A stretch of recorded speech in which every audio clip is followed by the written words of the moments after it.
That's right, I lost my SD card. I'm late. I've been busy. What are you gonna do? Unsubscribe?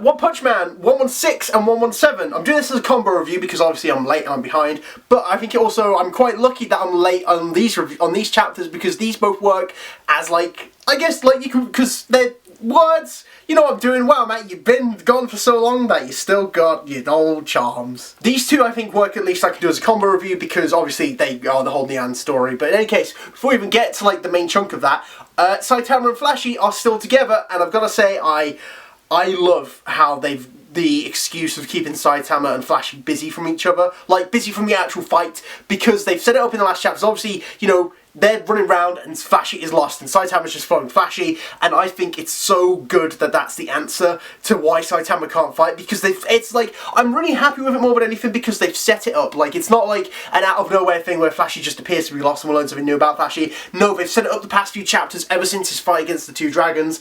He has been whenever we see Flashy cut away, he's lost, he's trying to find his way, dropping the sword, being that way, yes. I love it, because it makes sense, and it's not it doesn't feel like an ass full of excuse to keep Saitama and Flashy out of the fight. And obviously it keeps Saitama away from the fight because obviously if he shows up then the fight's done, but it also keeps Flashy away from the fight, which keeps a pretty healthy Flashy, a healthy Flashy even, away from the fight, so when we do get back into it, it's ready to go, and I'm really happy they've done that, to be honest.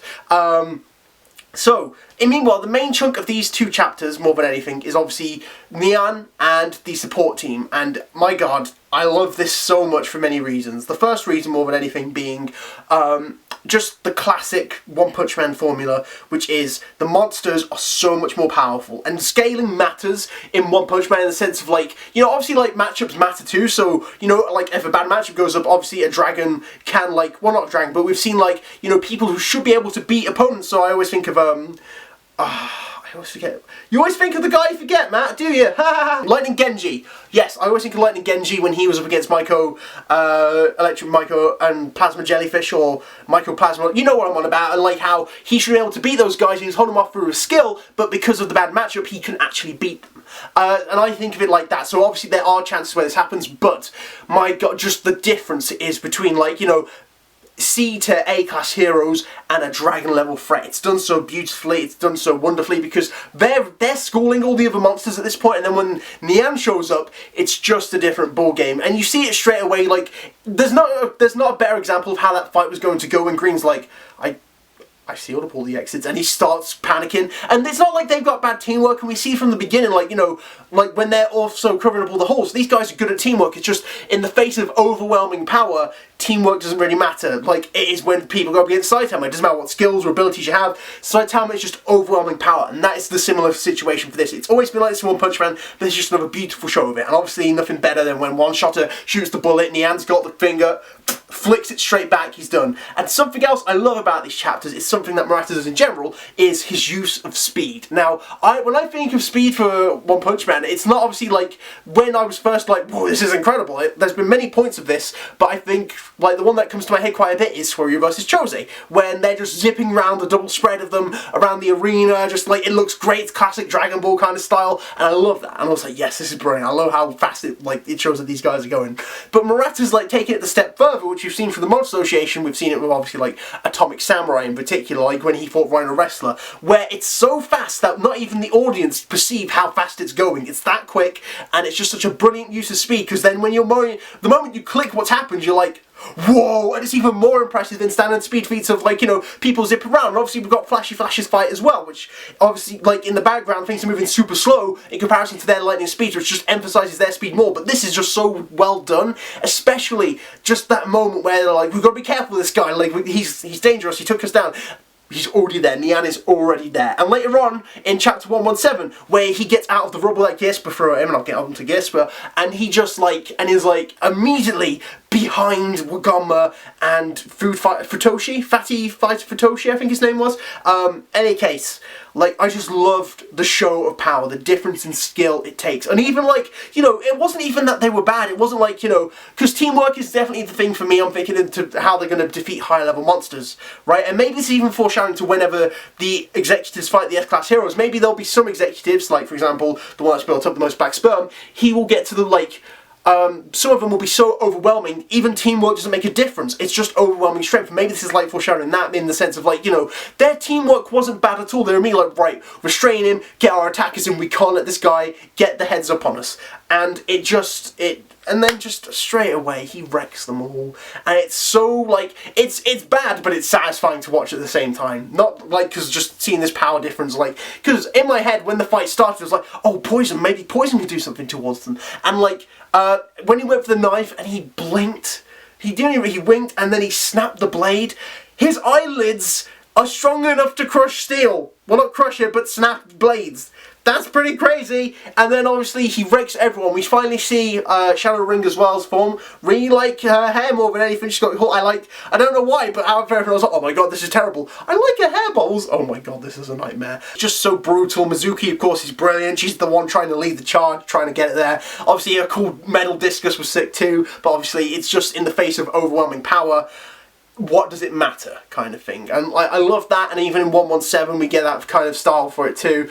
Like, Mizuki's really trying, and in 117 another classic moment happens at One Punch Man. Just like, obviously, you know, the overwhelming strengths, characters who I think are going to be nobodies are absolutely incredible. And my god, like, because for 117, Drive Knight got spoiled for me, because obviously Drive Knight was a character we weren't expected to show up. We were all, well, like, and I can't say we were all, but like, I know me and probably quite a few of you guys as well were predicting Genos because it was the top of the city, like everyone was there, like they were in trouble, who's the nearest hero, Genos, so we were ready for like, yes, Genos versus Nian, let's go. But it didn't happen, and Gearspa showed up instead, and Gearspa stepped up. Now, Drive Knight got spoiled, but Gearspa did not for me, so when that happened, I lost my mind. It was so good.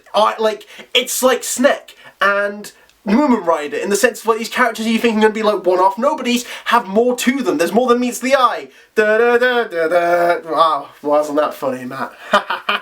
But what I loved about this as well was just the comparison of his abilities, and like there's the hint of it in 116, and I thought I saw something there, but I was like, maybe his helmet just malfunctioned, but there's a problem. I was like, why, something more's going on? And then 117, it happened, and he goes all out, and it's incredible, and I love, it's all just one attack more than anything, but it's such an incredible moment for him, where like, his attack is so powerful. Fubuki mistakes it for Tatsumaki. S-rank, rank 2, the only character who's a good guy so far that we've met that is below Saitama is Tatsumaki.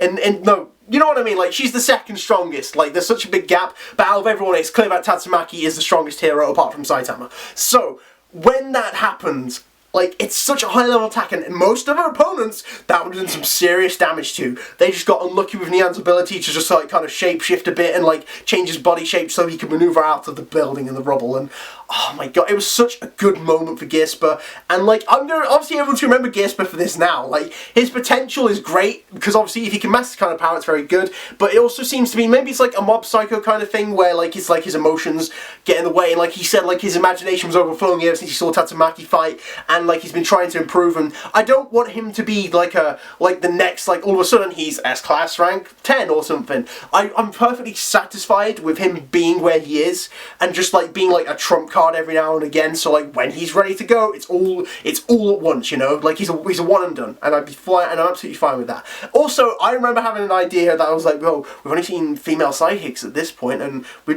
you know, Gyro's probably is a woman, as far as we know, is a psychic, and Fubuki Tatsumaki is like, well, what if this is it? And I thought Gearspa was going to be this fake male psychic, because I thought there was going to be some theory or conspiracy that only women could have psychic abilities, and he shut that right down. I'm like, alright, El Stupido. That's French for pretty alright. But oh my god, like, I loved the Gearspa bit so much. It was so good. The art, of course, has been great these past few chapters, especially with Nian just trying to make him look intimidating. Obviously, you got the big one where he's like, I'm just going to toy with you guys. Like, that's scary, but just the art was brilliant. And then obviously Drive Knight shows up to save the day, and I think that's a great entrance, and I think a lot of people enjoyed that. I just didn't, because I got spoiled on it before I could read it, because I was late reading it, just like I'm late reviewing it.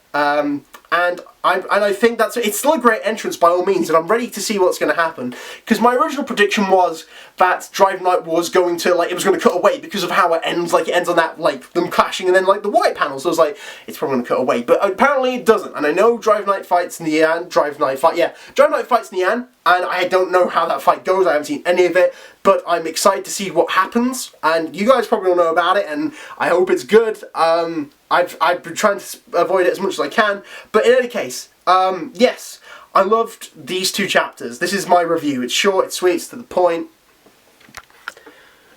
Well, I don't know, sweet's a bit of an exaggeration. But yes, in any case, I really did like them. Like I said, like, I love the Saitama flashy stuff. I think it's a brilliant way to get him out the picture, both of them out the picture at that point, to be honest.